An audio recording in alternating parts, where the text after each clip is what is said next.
Guys, welcome back to my YouTube channel that is Mindful Moment. I hope all are doing good.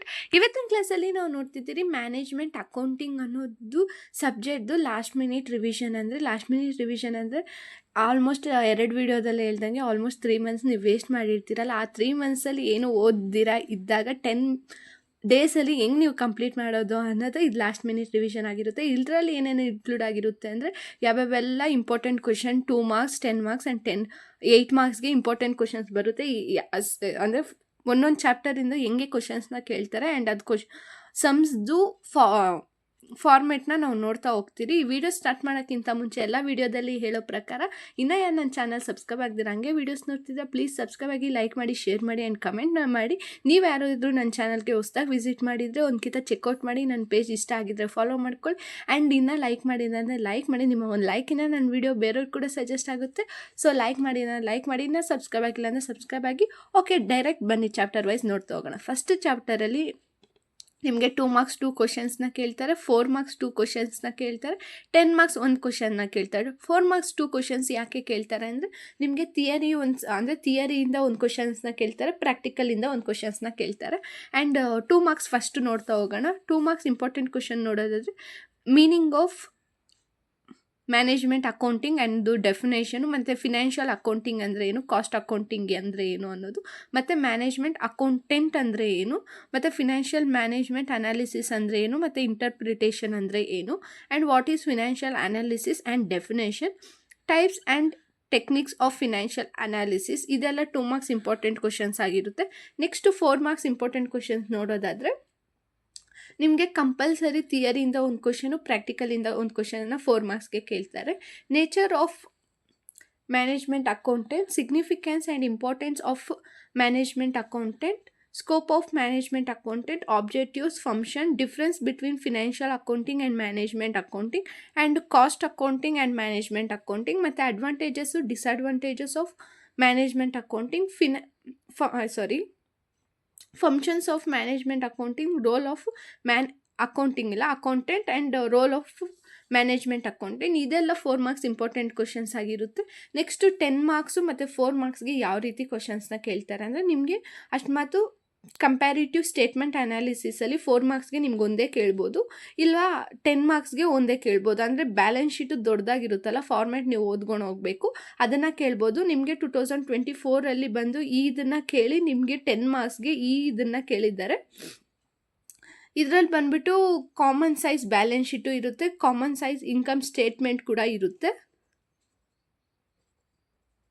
ನಿಮಗೆ ನಾನು full ಪ್ರತಿಯೊಂದು common size statement comparative statement analysis, common ಸೈನ್ಸ್ balance sheet ಕೂಡ ಹೇಳ್ತೀನಿ, ಮತ್ತು trend analysis ಕೂಡ ನಿಮಗೆ ಕೇಳ್ಬೋದು. ಇದೇನು ಅಷ್ಟೊಂದು ಇಂಪಾರ್ಟೆಂಟ್ ಇದೆ, ಇವೆರಡು ತುಂಬ ಇಂಪಾರ್ಟೆಂಟ್ ಆಗಿರುತ್ತೆ.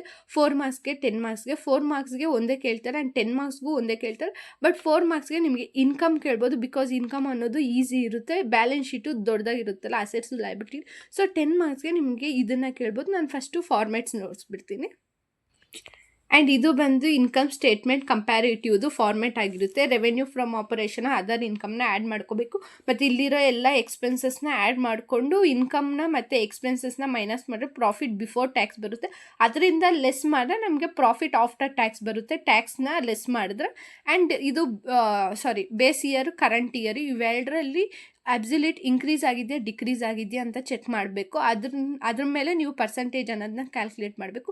ಸಮ್ಸ್ನ ಬಂದು ನಾನು ಆನ್ಲೈನ್ ಕ್ಲಾಸಸ್ಸೇ ಹೇಳ್ಕೊಡ್ತೀನಿ. ನಿಮ್ಗೆ ಏನಾದರೂ ಆನ್ಲೈನ್ ಕ್ಲಾಸಸ್ ಜಾಯ್ನ್ ಆಗಬೇಕು ಅಂತ ಇಂಟ್ರೆಸ್ಟ್ ಇದ್ದರೆ ಸ್ಕ್ರೀನ್ ಮೇಲೆ ಬರ್ತಿರೋ ನಂಬರ್ಗೆ ನೀವು DM ಮಾಡಿದ್ರೆ ಮೆಸೇಜ್ ಮಾಡಿದ್ರೆ ನಿಮಗೆ ನಾನು ಆನ್ಲೈನ್ ಕ್ಲಾಸಸ್ ಬಗ್ಗೆ ಇನ್ಫಾರ್ಮೇಷನ್ ಕೊಡ್ತೀನಿ. ಇಲ್ಲ ಡಿಸ್ಕ್ರಿಪ್ಷನಲ್ಲಿ ಇನ್ಸ್ಟಾ ಲಿಂಕ್ ಇರುತ್ತೆ, ಅಲ್ಲಿ ಬಂದು ಕೂಡ ನೀವು DM ಮಾಡಿದ್ರೆ ನಾನು ನಿಮಗೆ ಆನ್ಲೈನ್ ಕ್ಲಾಸಸ್ ಬಗ್ಗೆ ಇನ್ಫಾರ್ಮೇಷನ್ ಕೊಡ್ತೀನಿ. ಆ್ಯಂಡ್ ಇನ್ಕ್ಲೂಡಿಂಗ್ ನೋಟ್ಸ್ ಕೂಡ ಅವೈಲೇಬಲ್ ಇದೆ. ಆನ್ಲೈನ್ ಕ್ಲಾಸಸ್ ಬೇಡ, ನಂಗೆ ನೋಟ್ಸ್ ಬೇಕು, ನಾನೇ ಮಾಡ್ಕೋತೀನಿ ಪ್ರಾಬ್ಲಮ್ಸ್ ಅನ್ನೋರು ಕೂಡ ನೋಟ್ಸ್ ಅವೈಲೇಬಲ್ ಇದೆ. ಆ ವಾಟ್ಸಪ್ ನಂಬರ್ಗೆ ನೀವು ಮೆಸೇಜ್ ಮಾಡಿದ್ರೆ ನೋಟ್ಸ್ ಕೂಡ ನಾನು ಸೆಂಡ್ ಮಾಡಿಕೊಡ್ತೀನಿ. ಆ್ಯಂಡ್ ಅದಕ್ಕೆ ಪರ್ಟಿಕ್ಯುಲರ್ ಪೇ ನೋಟ್ ಅನ್ನೋದನ್ನ ಪೇ ಮಾಡಬೇಕಾಗುತ್ತೆ. ಇದು ಫಾರ್ಮೆಟ್ ಆಗಿರುತ್ತೆ ಇನ್ಕಮ್ ಸ್ಟೇಟ್ಮೆಂಟ್ದು. ನೆಕ್ಸ್ಟು ಬನ್ನಿ ಬ್ಯಾಲೆನ್ಸ್ ಶೀಟ್ ನೋಡೋಣ. ಇದು ಬ್ಯಾಲೆನ್ಸ್ ಶೀಟ್ ಫಾರ್ಮುಲಾ, ಜಸ್ಟ್ ಏನಿಲ್ಲ, ಸೇಮ್ ಅದೇ base year, current year, absolute increase ಆಗಿದೆಯಾ ಡಿಕ್ರೀಸ್ ಆಗಿದೆಯಾ ಅನ್ನೋದನ್ನು ಇವೆರಡನ್ನೂ ಮೈನಸ್ ಈ ಬೇಸ್ ಇಯರು ಕರೆಂಟ್ ಇಯರ್ನ ಮೈನಸ್ ಮಾಡಿದ್ರೆ ನಿಮಗೆ ಇನ್ಕ್ರೀಸ್ ಆಗಿದೆಯಾ ಡಿಕ್ರೀಸ್ ಆಗಿದೆಯಾ ಅಂತ ಬರುತ್ತೆ. ಅದ್ರ ಜೊತೆ ಬೇಸ್ ಇಯರ್ನ ಡಿವೈಡೆಡ್ ಬೈ ಮಾಡಿದ್ರೆ ಬಂದಿರೋ ಆಬ್ಸಲ್ಯೂಟ್ ಅಮೌಂಟ್ನ ಡಿವೈಡೆಡ್ ಬೈ ಬೇಸ್ ಇಯರ್ ಮಾಡಿದ್ರೆ ನಿಮಗೆ ಪರ್ಸೆಂಟೇಜ್ ಬರುತ್ತೆ. ಅದಕ್ಕೆ ಇಂಟು 100 ಹಾಕಿದ್ರೆ ನಿಮಗೆ ಅಬ್ಸಲ್ಯೂಟ್ ಪರ್ಸೆಂಟೇಜ್ ಬರುತ್ತೆ. ನಿಮ್ಗೆ ಆಲ್ರೆಡಿ ಗೊತ್ತಿರುತ್ತೆ ಈಗ ಅಂದರೆ ಲಯಬಿಲಿಟೀಸಲ್ಲಿ ಯಾವ್ದ್ಯಾವ್ದು ಇರುತ್ತೆ ಅಂತ. ಇಷ್ಟು ಐಟಮ್ಸ್ ನಿಮಗೆ ಇರುತ್ತೆ. ನೆಕ್ಸ್ಟು ಅಸೆಟ್ಸ್, ಇದಿಷ್ಟೇ ಆಗಿರುತ್ತೆ. ಕಂಪೇರಿಟಿವ್ ಇನ್ಕಮ್ ಆ್ಯಂಡ್ ಬ್ಯಾಲೆನ್ಸ್ ಶೀಟ್ದು ಫಾರ್ಮೆಟ್ಸು. ಸಮ್ಸು ಆ್ಯಂಡ್ ನೋಟ್ಸ್ ಬೇಕು ಅಂದರೆ ಕೇಳ್ಬೋದು. ಆನ್ಲೈನ್ ಕ್ಲಾಸಸ್ ಅಟೆಂಡ್ ಮಾಡಿ ನಾನು ಪ್ರತಿಯೊಂದು ಕೂಡ ಸಮ್ಸ್ ಹೇಳ್ಕೊಡ್ತೀನಿ. ಆ್ಯಂಡ್ ನೆಕ್ಸ್ಟು ಬಂದುಬಿಟ್ಟು ನಾವು ಕಾಮನ್ ಸೈಜ್ ಇನ್ಕಮ್ ಸ್ಟೇಟ್ಮೆಂಟ್ ನೋಡೋಣ. ಅವಾಗೆ ಕಂಪ್ಯಾರಿಟಿವ್ ಆಯ್ತಲ್ವ, ಇದು ಕಾಮನ್ ಸೈಜು. ಅದು ಸೇಮ್ ಫಾರ್ಮೆಟ್ ಆಗಿರುತ್ತೆ, ಬಟ್ ಇಲ್ಲಿ ಮಾತ್ರ ಡಿಫ್ರೆಂಟ್ ಆಗಿರುತ್ತೆ. Year percentage. First year, base year ಇಲ್ಲ current year. Base year 1 year ಕೊಟ್ಟಿದ್ರೆ ಡೈರೆಕ್ಟ್ ಒಂದೇ ಇದು ಹಾಕ್ಕೋತೀರಿ. ಬಟ್ 2 ಇಯರ್ಸ್ ಕೊಟ್ಟಿದ್ರೆ ಇದನ್ನು ಹಾಕ್ಕೊಂಡು ಮಾಡ್ತಾ ಹೋಗ್ತೀರಿ. ಇದರಲ್ಲಿ ಯಾವ ರೀತಿ ಮಾಡೋದು ಅಂದರೆ, ಇಲ್ಲಿ ನಿಮಗೆ ರೆವೆನ್ಯೂ ಫ್ರಮ್ ಆಪರೇಷನ್ ಕೊಟ್ಟಿರ್ತಾರಲ್ಲ, ಅದರಿಂದ ನೀವು ಟೋಟಲ್ ಇನ್ಕಮ್ನ ಡಿವೈಡ್ ಮಾಡಿ ಇಂಟು 100 ಮಾಡಿದ್ರೆ ನಿಮಗೆ ಒಂದು ಅಮೌಂಟ್ ಬರುತ್ತೆ. ಅದೇ ಪರ್ಸೆಂಟೇಜ್ ಆಗಿರುತ್ತೆ. ಇಲ್ಲಿ ಬಂದು ಇನ್ಕಮಿಂದ ಮಾಡೋಂಗಿಲ್ಲ. ನಾವು ಬಂದು ಇದರಲ್ಲಿ ಎಕ್ಸ್ಪೆನ್ಸಸ್ಸಿಂದ ಡಿವೈಡೆಡ್ ಬೈ ಮಾಡ್ತೀರಿ. ಆಮೇಲೆ ನಿಮಗೆ ಇಂಟು 100 ಮಾಡಿದ್ರೆ ಪರ್ಸೆಂಟೇಜ್ ಬರುತ್ತೆ. ಸೇಮ್ ಫಾರ್ಮೆಟೇ, ಬಟ್ ಇದು ಮಾತ್ರ ಡಿಫ್ರೆಂಟ್. ಅಲ್ಲಿ ಕಂಪೇರ್ ಮಾಡ್ತೀರಿ 2 ಇಯರ್ನು. ಮತ್ತು ಇಲ್ಲಿ ಕಾಮನ್ ಸೈಜ್, ಇಲ್ಲಿ ಕಾಮನ್ನ ತೆಗಿತೀರಿ. ಇಲ್ಲಿ ಇನ್ಕಮ್ನ ತೆಗಿತೀರಿ, ಇಲ್ಲಿ ಎಕ್ಸ್ಪೆನ್ಸಸ್ನ ಕಾಮನ್ ತೆಗೆದು ನೀವು ಪರ್ಸೆಂಟೇಜ್ ಮಾಡ್ತಾ ಹೋಗ್ತೀರಿ. ಇದಿಷ್ಟೇ common size income statement. And balance sheet ಕೂಡ ಸೇಮೇ ಆಗಿರುತ್ತೆ. ಅಲ್ಲಿ ಹೆಂಗೆ ನೋಡಿದ್ರು ಯಾವುದು ಕಂಪ್ಯಾರಿಟಿವ್ ಅಲ್ಲಿ ಸೇಮ್ ಬ್ಯಾಲೆನ್ಸ್ ಶೀಟೇ ಸೇಮ್. ಅಂದರೆ ಅಲ್ಲಿ ಅಬ್ಸಲ್ಯೂಟ್ ಇನ್ಕ್ರೀಸ್ ಡಿಕ್ರೀಸ್ ಪರ್ಸೆಂಟೇಜ್ ಇದ್ದು, ಇಲ್ಲಿ ಬಂದ್ಬಿಟ್ಟು ಬ್ಯಾಲೆನ್ಸ್ ಶೀಟ್ಗೂ ಸೇಮ್ ಇಯರ್ ಪರ್ಸೆಂಟೇಜ್. ಅಲ್ಲಿ ನಾವು ಕಾಮನ್ ತೆಗೆಯೋದು ಬಂದ್ಬಿಟ್ಟು ಲಯಬಿಲಿಟಿನ ಕಾಮನ್ ತೆಗೆದು ನಾವು ಇದು ಪ್ರಿಫರೆನ್ಸ್ ಶೇರ್ಸು ಮತ್ತು ಈಕ್ವಿಟಿ ಶೇರ್ಸ್ನ ತಗೊಳ್ತಾ ಹೋಗ್ತೀರಿ. ಬಟ್ ಅದ್ರಲ್ಲಿ ಬಂದು ಕಾಮನ್ ತೆಗಿತೀರಿ. ಆ್ಯಂಡ್ ಅಸೆಟ್ಸಲ್ಲಿ ಬಂದುಬಿಟ್ಟು ಟೋಟಲ್ನ ಅಸೆಟ್ಸ್ನ ಕಾಮನ್ ತೆಗೆದ್ಬಿಟ್ಟು ಫಿಕ್ಸ್ಡ್ ಅಸೆಟ್ಟು ಎಷ್ಟೆಲ್ಲ ಬಂದಿರುತ್ತೋ ಅದನ್ನು ಪರ್ಸೆಂಟೇಜ್ ಮಾಡ್ಕೊಂಡು ನೀವು ಡಿವೈಡೆಡ್ ಇಂಟು 100 ಮಾಡ್ಕೊಂಡು ನೀವು ಪರ್ಸೆಂಟೇಜ್ನ ಬರ್ಕೋತಾ ಹೋಗ್ತೀರಿ. ಜಸ್ಟ್ ಆಯ್ತಲ್ವ. ಕಾಮನ್ ಸೈಜ್ ಇನ್ಕಮ್ ಸ್ಟೇಟ್ಮೆಂಟ್ ಯಾವ ರೀತಿ ಬರಬೇಕು, ಬ್ಯಾಲೆನ್ಸ್ ಶೀಟ್ ಯಾವ ರೀತಿ ಬರಬೇಕು, ಕಂಪ್ಯಾರಿಟಿವ್ ಇನ್ಕಮ್ ಸ್ಟೇಟ್ಮೆಂಟ್ ಯಾವ ರೀತಿ ಬರೀಬೇಕು, ಕಂಪ್ಯಾರಿಟಿವ್ ಬ್ಯಾಲೆನ್ಸ್ ಶೀಟ್ ಯಾವ ರೀತಿ ಬರೀಬೇಕು, ಟ್ರೆಂಡ್ ಅನಾಲಿಸಿಸ್ನ ತೋರಿಸ್ಬಿಡ್ತೀನಿ ನಾನು.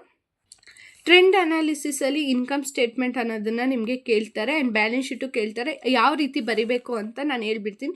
ಅಷ್ಟಮಾತ್ ನಿಮಗೆ 4 ಇಯರ್ಸ್ ಕೊಟ್ಟಿದ್ರೆ 1 ಇಯರ್ನ ಕಾಮನ್ನಾಗಿ ತಗೋತೀರಿ. ಈ ಇಯರ್ನ ನಾವು ಜಸ್ಟ್ ಕಾಮನಾಗಿ ತೊಗೊಂಡು ಟೋಟಲ್ 100ನ ಇಲ್ಲಿ ಬರ್ಕೊಂಡು ಜಸ್ಟ್ ಬಂದಿರೋ ವ್ಯಾಲ್ಯೂನ ಇದರಿಂದ ಇದನ್ನು ನಾವು ಡಿವೈಡ್ ಮಾಡಿಬಿಟ್ಟು ಇಂಟು 100ನ ನಾವೆಲ್ಲದಕ್ಕೂ ಬರ್ಕೊಂಡು ಜಸ್ಟ್ ಯಾವುದನ್ನ ಈ ಇಯರ್ ಲಾಸ್ಟ್ ಯಾವ ಇಯರ್ ಇರುತ್ತಲ್ಲ ಅದನ್ನು ತಗೊಂಡು ಕಾಮನ್ ಆಗಿ ನಾವೆಲ್ಲ ಇಯರ್ನು ಡಿವೈಡೆಡ್ ಬೈ ಮಾಡ್ಕೊತ ಹೋಗ್ತೀರಿ. ಅದು ಬಂದು ಟ್ರೆಂಡ್ ಅನಾಲಿಸಿಸಲ್ಲಿ. ಓಕೆನಾ, ಅರ್ಥ ಆಯ್ತಾ?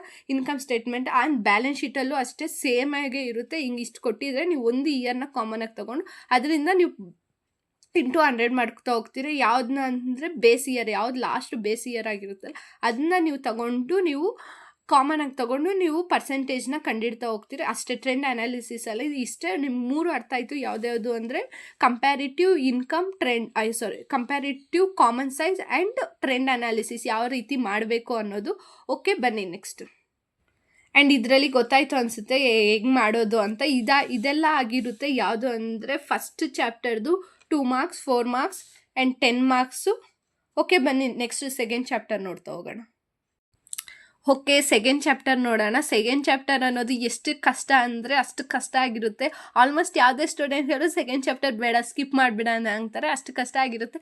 ಯಾಕೆ ಅಂದರೆ ಫಾರ್ಮುಲಾಸ್ ಅಲ್ವಾ. ನೋಡಿ, ಇಲ್ಲೇ ಇದೆ ಟೈಪ್ಸ್ ಆಫ್ ಎಲ್ಲ ಫಾರ್ಮುಲಾಸು ಇನ್ಕ್ಲೂಡ್ ಆಗಿರಬೇಕು. ನಾನು ಒಂದು ಬರೆದಿಟ್ಟಿದ್ದೀನಿ, ಅದು ನೋಡಿದ್ರೆ ನಿಮ್ಗೆ ಈಸಿ ಅನಿಸುತ್ತೆ. ಆ್ಯಂಡ್ ಅದ್ರ ಬೇಸ್ ಮೇಲೆ ನೀವು ಸಮ್ ಅನ್ನೋದನ್ನ ಪ್ರಾಕ್ಟೀಸ್ ಮಾಡಿ ತುಂಬ ಈಸಿ ಅನಿಸುತ್ತೆ. ಆನ್ಲೈನ್ ಕ್ಲಾಸಸಲ್ಲಿ ನಾನು ಹೇಳ್ಕೊಡ್ತೀನಿ ಬೇಕು ಅಂದರೆ. ಆ್ಯಂಡ್ ಇದು ಬಂದುಬಿಟ್ಟು 2 ಮಾರ್ಕ್ಸ್ 2 ಕ್ವಶನ್ಸ್ನ ಕೇಳ್ತಾರೆ. 4 ಮಾರ್ಕ್ಸ್ ಒಂದು ಕ್ವಶನ್, 10 ಮಾರ್ಕ್ಸ್ ಒಂದು ಕ್ವಶನ್ನ, 8 ಮಾರ್ಕ್ಸ್ ಒಂದು ಕ್ವಶನ್. ಆಲ್ಮೋಸ್ಟ್ ನಿಮ್ಗೆ ಇಲ್ಲೇ ಎಷ್ಟು ಮಾರ್ಕ್ಸ್ ಬಂದುಬಿಡ್ತು ನೋಡಿ. ಇಲ್ಲಿ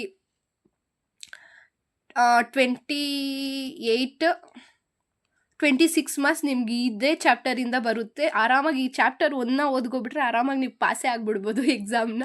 ಆ್ಯಂಡ್ 2 ಮಾರ್ಕ್ಸ್ ಯಾವ್ಯಾವೆಲ್ಲ ಇಂಪಾರ್ಟೆಂಟ್ ಕ್ವಶನ್ಸ್ ಬರುತ್ತೆ ಅಂತ ನೋಡೋಣ. ಮೀನಿಂಗ್ ಆಫ್ ರೇಷಿಯೋ ಅನಾಲಿಸಿಸ್, ಆಮೇಲೆ ಹೆಂಗೆ ರೇಷಿಯೋ ಅನಾಲಿಸಿಸ್ನ ಎಕ್ಸ್ಪ್ರೆಸ್ ಮಾಡ್ತಾರೆ ಅನ್ನೋದ್ರ ಬಗ್ಗೆ ಕೇಳ್ತಾರೆ. ಆ್ಯಂಡ್ ಇದು ಕ್ಲಾಸಿಫಿಕೇಷನ್ ಆಫ್ ರೇಷಿಯೋ, ಎಷ್ಟು ಕ್ಲಾಸಿಫಿಕೇಷನ್ ಮಾಡೋರು, ಆಮೇಲೆ ಅದ್ರದ್ದು ಕ್ಯಾಲ್ಕುಲೇಷನ್ ಹೆಂಗೆ ಕ್ಯಾಲ್ಕುಲೇಟ್ ಮಾಡ್ತಾರೆ ರೇಷಿಯೋಸು, ಕ್ಲಾಸಿಫಿಕೇಷನ್ ಮಾಡಿರೋ ರೇಷಿಯೋಸು ಅಂತ. ಮತ್ತು ನಿಮ್ಗೆ ಏನಿಲ್ಲ ಏನು ಕೇಳ್ತಾರೆ 4 ಮಾರ್ಕ್ಸ್, 10 ಮಾರ್ಕ್ಸ್, 8 ಮಾರ್ಕ್ಸಲ್ಲಿ ಅಂದರೆ ಟೈಪ್ಸ್ ಆಫ್ ರೇಷಿಯೋಸ್ನ ನೋಡ್ಕೊಂಡು ಹೋಗಿ. ಆ್ಯಂಡ್ ಅದ್ರ ಮೇನ್ ಫಾರ್ಮುಲಾಸ್ ಆ್ಯಂಡ್ ಪ್ರಾಬ್ಲಮ್ಸ್ ಅಂದರೆ ನೋಟ್ಸಲ್ಲಿ ಬೇಜಾನ್ ಒಂದು 25+ ಪ್ರಾಬ್ಲಮ್ಸ್ ಇದೆ. ಆ್ಯಂಡ್ ಆ ಪ್ರಾಬ್ಲಮ್ಸ್ನ ನೀವು ಪ್ರಾಕ್ಟೀಸ್ ಮಾಡಿ ಆರಾಮಾಗಿ ನೀವು ಈ ಚಾಪ್ಟರಿಂದ ಆರಾಮಾಗಿ ನೀವು 26 ಮಾರ್ಕ್ಸ್ ಅನ್ನೋದನ್ನ ಸ್ಕೋರ್ ಮಾಡ್ಬೋದು. ಓಕೆ, ಫಸ್ಟು ಫಾರ್ಮುಲಾಸ್ ನೋಡ್ಬಿಡೋಣ ಎಲ್ಲದು. ಫಸ್ಟ್ ಬಂದು ಲಿಕ್ವಿಡಿಟಿ ರೇಷಿಯೋ ಅಂತ, ಅದರಲ್ಲಿ current ratio, quick ratio, absolute liquid ratio ಅಂತ ಬರುತ್ತೆ. ಕರೆಂಟ್ ರೇಷಿಯೋಗೆ ಫಾರ್ಮುಲಾ, ಕ್ವಿಕ್ ರೇಷಿಯೋಗೆ ಫಾರ್ಮುಲಾ, ಅಬ್ಸಲ್ಯೂಟ್ ಲಿಕ್ವಿಡ್ ರೇಷಿಯೋಗೆ ಫಾರ್ಮುಲಾ. ಅಕಸ್ಮಾತ್ ಅವ್ರೇನೋ ಡೈರೆಕ್ಟಾಗಿ ಕರೆಂಟ್ ಅಸೆಟ್ ಕೊಟ್ಟಿಲ್ಲ ಅಂದರೆ ನೀವು ಈ ರೀತಿ ಮಾಡಬೇಕು, ಕ್ವಿಕ್ ಅಸೆಟ್ ಕೊಟ್ಟಿಲ್ಲ ಅಂದರೆ ನೀವು ಈ ರೀತಿ ಮಾಡಬೇಕು.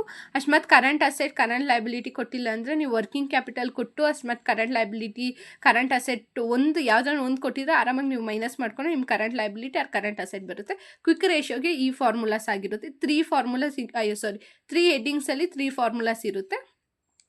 ನೆಕ್ಸ್ಟ್ ಕ್ಯಾಪಿಟಲ್ ಸ್ಟ್ರಕ್ಚರ್ ರೇಷಿಯೋ, ಅದರಲ್ಲಿ ಬಂದು ಡೆಪ್ತ್ equity ratio, net worth ratio, fixed asset to net worth ratio, current asset to net worth ratio, solvency ratio.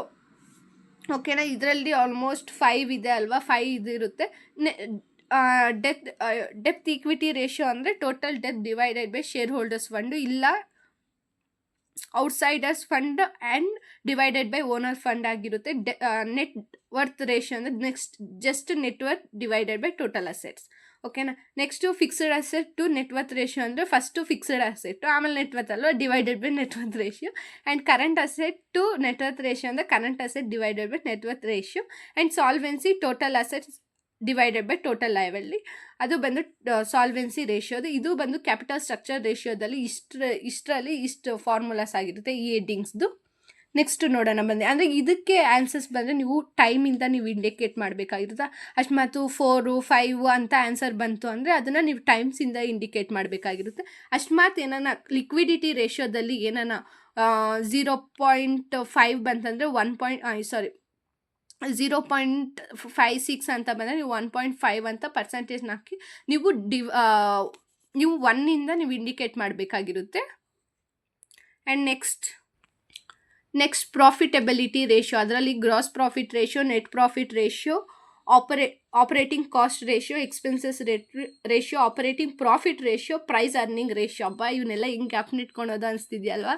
Just ನೀವು ಆರಾಮಾಗಿ ಒಂದು 10 ಪ್ರಾಬ್ಲಮ್ ಸಾಲ್ವ್ ಮಾಡಿಬಿಟ್ರೆ ನಿಮಗೆ ಐಡಿಯಾ ಬಂದ್ಬಿಡುತ್ತೆ ಹೆಂಗೆ ಸಾಲ್ವ್ ಮಾಡಬೇಕು ಅನ್ನೋದನ್ನು. ಆ್ಯಂಡ್ ಓಕೆ, ನೋಡ್ತಾ ಹೋಗೋಣ. ನೆಟ್ ಪ್ರಾಫಿಟ್ ರೇಷಿಯೋಗೆ net profit divided by net sales into 100. ಅಕಸ್ಮಾತು ನೆಟ್ ಪ್ರಾಫಿಟ್ ಅಂತ ಇದ್ದೀನಿ, ಗ್ರಾಸ್ ಪ್ರಾಫಿಟ್ ಕೊಟ್ಟಿಲ್ಲ ಅಂದರೆ ಈ ಫಾರ್ಮುಲಾ, ನೆಟ್ ಸೇಲ್ಸ್ ಕೊಟ್ಟಿಲ್ಲ ಅಂದರೆ ಈ ಫಾರ್ಮುಲಾ ಹಾಕೊಂಡು ನೀವು ಕಂಡುಹಿಡ್ಕೋಬೇಕು. ನೆಕ್ಸ್ಟು ನೆಟ್ ಪ್ರಾಫಿಟ್ ರೇಷಿಯೋಗೆ net profit divided by net sales into 100. Net profit ಅವ್ರು ಡೈರೆಕ್ಟ್ ಕೊಟ್ಟಿಲ್ಲ ಅಂದರೆ ಈ ಫಾರ್ಮುಲಾಸ್ ಹಾಕೋಬೇಕು. ಆಪರೇಟಿಂಗ್ ಕಾಸ್ಟ್ ರೇಷಿಯೋ ಅಂದರೆ operating cost divided by net sales into 100. ಅಕಸ್ಮಾತ್ ಅವ್ರು ಆಪರೇಟಿಂಗ್ ಕಾಸ್ಟ್ ಕೊಟ್ಟಿಲ್ಲ ಅಂದರೆ ಈ ಫಾರ್ಮುಲಾ ಹಾಕೋಬೇಕು. ಎಕ್ಸ್ಪೆನ್ಸಸ್ ರೇಷಿಯೋ ಅಂದರೆ specific expenses divided net sales into 100. Net sales ಅವ್ರು ಡೈರೆಕ್ಟಾಗಿ ಕೊಟ್ಟಿಲ್ಲ ಅಂದರೆ ಯಾವ ಫಾರ್ಮುಲಾ ಅಂತ ಹೇಳ್ತೀವಿ, ಎಲ್ಲದಕ್ಕೂ ಅದೇ ಅಪ್ಲಿಕೇಬಲ್ ಆಗುತ್ತೆ. Next operating profit ratio, operating profit divided by net sales into 100 ಆಗಿರುತ್ತೆ. ಪ್ರೈಸ್ ಅರ್ನಿಂಗ್ ರೇಷಿಯೋಗೆ ಬಂದು market price per equity share divided by earning price per equity share. ಏನಿಲ್ಲ, ಇದು ಹೆಂಗಪ್ಪ ಕ್ಯಾಪ್ನ ಇಟ್ಕೊಳೋದು ಅಂದರೆ ಪ್ರೈಸ್ ಇದೆಯಲ್ಲ, ಮಾರ್ಕೆಟ್ ಪ್ರೈಸ್. ನೆಕ್ಸ್ಟ್ ಅರ್ನಿಂಗ್ ಅಲ್ಲ, ಅರ್ನಿಂಗ್ ಪರ್ ಈಕ್ವಿಟಿ ಶೇರ್ಸ್ ಇದಾಗಿರುತ್ತೆ. ಯಾವುದ್ರ ಕೆಳಗಡೆ ಅಂದರೆ ಪ್ರಾಫಿಟಬಿಲಿಟಿ ರೇಷಿಯೋ ಕೆಳಗಡೆ ಬರೋದನ್ನೆಲ್ಲ ನೀವು ಪರ್ಸೆಂಟೇಜಲ್ಲಿ ಇಂಡಿಕೇಟ್ ಮಾಡಬೇಕಾಗಿರುತ್ತೆ, ಬಿಕಾಸ್ ಇಲ್ಲಿ 100 ಇದೆ ಅಲ್ವಾ. So next last turnover ratio, ಅದನ್ನು ಯಾವ್ದ್ಯಾವ್ದು ಇರುತ್ತೆ ಅಂದರೆ stock turnover ratio, debtors turnover ratio, creditor turnover ratio. And ಪರ್ಚೇಸ್ನ ಯಾವ ರೀತಿ ಮಾಡಬೇಕು ಅಂತ ಇದೆ. ಸ್ಟಾಕಲ್ಲಿ cost of goods divided by average stock ಅಂದರೆ ಅದಕ್ಕೆ ಫಾರ್ಮುಲಾ, ಮತ್ತು ಇದಕ್ಕೆ ಡೈರೆಕ್ಟಾಗಿ ಕೊಟ್ಟಿಲ್ಲ ಅಂದರೆ ಫಾರ್ಮುಲಾಸು. ಮತ್ತು ಕ್ರೆಡಿಟ್ ಸೇಲ್ಸ್ ಅಂದರೆ ಏನಿಲ್ಲ, ನೆಟ್ ಆ್ಯನ್ಯುವಲ್ ಕ್ರೆಡಿಟ್ ಸೇಲ್ಸ್ದು ಫಾರ್ಮುಲಾ, ಮತ್ತು ಆ್ಯಾವ್ರೇಜ್ ಟ್ರೇಡ್ ಡೆಟಾರ್ಸ್ದು ಫಾರ್ಮುಲಾ. ನೆಕ್ಸ್ಟ್ ಇಲ್ಲಿ ಕ್ರೆಡಿಟ್ ಬರ್ಕೂಡ್ದು, ಇಲ್ಲಿ ಡೆಬಿಟ್ ಬರಬೇಕು. ಇಲ್ಲೂ ಡೆಬಿಟ್ ಬರಬೇಕು. ಇಲ್ಲಿ ಡೆಟಾರ್ಸ್ ಟರ್ನ್ ಓವರ್ ಅಲ್ಲ, ಡೆಬಿಟ್ ಬರಬೇಕು. ಇಲ್ಲಿ ಕ್ರೆಡಿಟರ್ಸ್ ಟರ್ನ್ ಓವರಿಂದ ಇಲ್ಲಿ ಕ್ರೆಡಿಟ್ ಕರೆಕ್ಟಾಗಿ ಬರೆದಿದ್ದೀನಿ. ಓಕೆ, ಇಲ್ಲಿ ಬಂದು ಡೆಟಾರ್ ಇರೋದ್ರಿಂದ ಡೆಬಿಟ್ ಬರಬೇಕು. ಓಕೆ, ಇದ್ರದ್ದು ಫಾರ್ಮುಲಾ ಇದಾಗಿರುತ್ತೆ. ಪರ್ಚೇಸ್ ಕೇಳಿದ್ರೆ ಅವರು ಏನಾನ opening stock plus purchase plus gross profit is equals to sales plus closing ಸ್ಟಾಕ್ನ ಮಾಡಿದ್ರೆ ನಿಮಗೆ ಪರ್ಚೇಸ್ ಅನ್ನೋದು ಬರುತ್ತೆ. ಇದೆಲ್ಲ ಆಗಿರುತ್ತೆ ಫಾರ್ಮುಲಾಸು. ಸ್ಟಾಕ್ ಅಂತೀನಿ, ಟರ್ನ್ ಓವರ್ ರೇಷಿಯೋದು. ಟರ್ನ್ ಓವರ್ ರೇಷಿಯೋ ಮೇಲೆ ಇಷ್ಟು ಹೆಡ್ಡಿಂಗ್ಸ್ ಇದೆ, ಇದರಲ್ಲಿ ಇಷ್ಟು ಫಾರ್ಮುಲಾಸ್ ಇದೆ. ಆ್ಯಂಡ್ ಇದೆಲ್ಲ ಆಗಿರುತ್ತೆ ಟೈಪ್ಸ್ ಆಫ್ ರೇಷಿಯೋಸು 4 ನೋಡಿದ್ದೀರಿ ನಾವು. ಅದ್ರದ್ದು ಫಾರ್ಮುಲಾಸ್ ಆ್ಯಂಡ್ ಡೀಪ್ ಅದರಲ್ಲಿ ಫಾರ್ಮುಲಾಸು, ಅದಕ್ಕೆ ಹೆಡ್ಡಿಂಗಲ್ಲಿ ಏನನ್ನು ಡೈರೆಕ್ಟಾಗಿ ಕೊಟ್ಟಿದ್ರೆ ಅದಕ್ಕೇನು ಫಾರ್ಮುಲಾಸ್ ಅನ್ನೋದು ಕೂಡ ನಾವು ಡೆಪ್ತಾಗಿ ನೋಡಿದ್ದಾಯಿತು. ಆ್ಯಂಡ್ ಪ್ರಾಬ್ಲಮ್ಸ್ ಬಂದು ನೋಟ್ಸಲ್ಲಿ ಇನ್ಕ್ಲೂಡ್ ಆಗಿರುತ್ತೆ. ಆ್ಯಂಡ್ ಆನ್ಲೈನ್ ಕ್ಲಾಸಸ್ಸಲ್ಲಿ ನಾನು ಎಕ್ಸ್ಪ್ಲೇನ್ ಮಾಡ್ತೀನಿ, ಬೇಕು ಅನ್ನೋದು ಜಾಯ್ನ್ ಆಗ್ಬೋದು. ಆ್ಯಂಡ್ ಇದರಲ್ಲಿ ನಾನು ಯಾವುದೇ ಸಮ್ಸ್ ಎಕ್ಸ್ಪ್ಲೇನ್ ಮಾಡಲ್ಲ, ಬಿಕಾಸ್ ಟೈಮ್ ತುಂಬ ಲಾಂಗ್ ಹೇಳ್ಕೊಂಡು ಹೋಗ್ತಿದ್ದೆ ಆಲ್ರೆಡಿ. ಸೊ ನಾನು ಆನ್ಲೈನ್ ಕ್ಲಾಸಸ್ಸಲ್ಲಿ ಎಕ್ಸ್ಪ್ಲೇನ್ ಮಾಡ್ತೀನಿ. ಇದಾಗಿರುತ್ತೆ ಸೆಕೆಂಡ್ ಚಾಪ್ಟರ್ ಓಲ್ಡ್ ಡೀಟ್ ಎಕ್ಸ್ಪ್ಲನೇಷನ್ ಫಾರ್ಮುಲಾಸ್ದು. And 2 marks 4 marks 10 marks 8 marks ಯಾವ್ದಾದ್ರು ಬರುತ್ತೆ ಅಂತ ಅರ್ಥ ಆಯ್ತಲ್ವ. ಆಲ್ಮೋಸ್ಟ್ ನಿಮಗೆಲ್ಲ ಪ್ರಾಬ್ಲಮ್ಸಲ್ಲೂ ಕೇಳೋದು, ನಾನು ಇವಾಗ ಫಾರ್ಮುಲಾಸ್ ನೋಡ್ತೀನಲ್ಲ ಅದೇ ಕೇಳೋದು. 4 ಮಾರ್ಕ್ಸ್ಗೆ 10 ಮಾರ್ಕ್ಸ್ಗೆ 8 ಮಾರ್ಕ್ಸ್ ಕರೆಂಟ್ ರೇಷಿಯೋ ಅಂದರೆ ಏನು, ಸ್ಟಾಕ್ ಟರ್ನ್ ಓವರ್ ರೇಷಿಯೋ ಹೆಂಗೆ ಕ್ಯಾಲ್ಕುಲೇಟ್ ಮಾಡಬೇಕು ಅಂತ ಅವ್ರು ಕೊಟ್ಬಿಟ್ಟು ಪರ್ಟಿಕ್ಯುಲರ್ ಸಮ್ನ ಕೊಟ್ಬಿಟ್ಟು ಕ್ಯಾಲ್ಕುಲೇಟ್ ಮಾಡೋಕ್ಕೆ ಕೊಡ್ತಾರೆ. ಇದಾಗಿರುತ್ತೆ second chapter. Next third chapter ನೋಡೋಣ ಬನ್ನಿ. And third chapter, fourth chapter, fifth chapter ಮಾಡೋಕ್ಕೆ ಹೋದರೆ ತುಂಬ ಲಾಂಗ್ ಆಗುತ್ತೆ ವಿಡಿಯೋ. ಓಕೆ, ನೆಕ್ಸ್ಟ್ ಸೆಕೆಂಡ್ ಪಾರ್ಟಲ್ಲಿ ನಾವು ನೋಡ್ತಾ ಹೋಗೋಣ.